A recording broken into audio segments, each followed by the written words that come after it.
Good evening, everybody. This is Lorenzo Perella again with another piece on Physics 116. Today we'll be going over the first lab involving density of sand in a glass that's floating in water. And for this, there were 7 parts, but we really only have to talk about 2 parts for this discussion. First, we'll be talking about the free body diagram that illustrates the cup plus the sand in the water, and we can ignore the mass of the plastic cup relative to the mass of the sand. I mean, the assumption is reasonable because when you look into it, what we're really focusing on is the density of the sand, and since the glass is floating in the water, it's negligible to a degree that's fairly reasonable. I mean, okay, in truth, I really can't explain it at this very moment, though we're mainly focusing on the sand right now. So that makes, we're right now focusing on the sand, so that's what we should be focusing on. Anyway, in accordance with the free body diagram,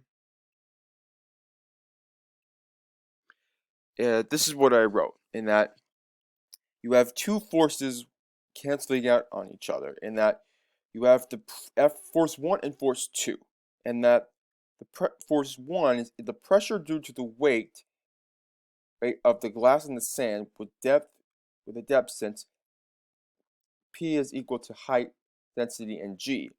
And the second thing is the density of 2 in the area, which is in the height 2 plus GA. Though it should be noted then that this was kind of like a misinterpretation. So the real force body diagram should look something more like this, which illustrates that there is a buoyant force pointing up, and an equal but opposite gravitational force pushing down. And those two things cancel each other out, which allows the glass to float. And that sum of the forces allows you to find the cup plus sand, and which then we can derive the Archimedes formula. Not derive, I mean, we can utilize the Archimedes formula from what we have in our equations in order to find the density of the sand.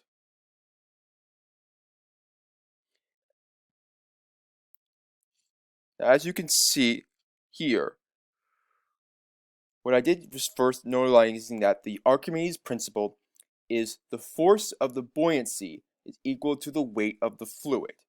And from our equations that we found in our lab, as you can see, our final volume, the weight of our displaced water was 2.46 newtons, and that force is the same as the force of buoyancy.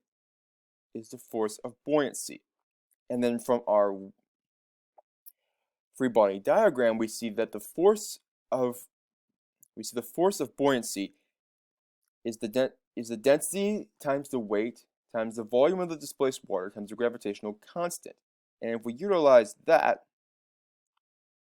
what we get is that force of buoyancy is equal to the density of sand times the volume of sand times the gravity constant, in this case 10 meters per second squared.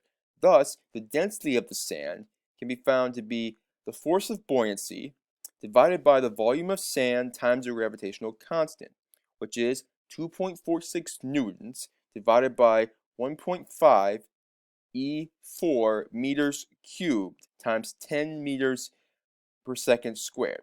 This equals out to 1,760 kilograms per meters squared. And then to compare this with the real world version of sand, because this varies, the average is roughly for this density 1,631 kilograms per meters cubed. And this is a fair approximation given that what we're doing is rounding up the value by using 10 meters per second squared instead of 9.8 meters per second squared. All in all, this lab was a very interesting and fun lab to do. Thank you for looking into this. I hope this finds you well, Mr. Wellman, and I hope you, and to all who look into this video, Have a nice night.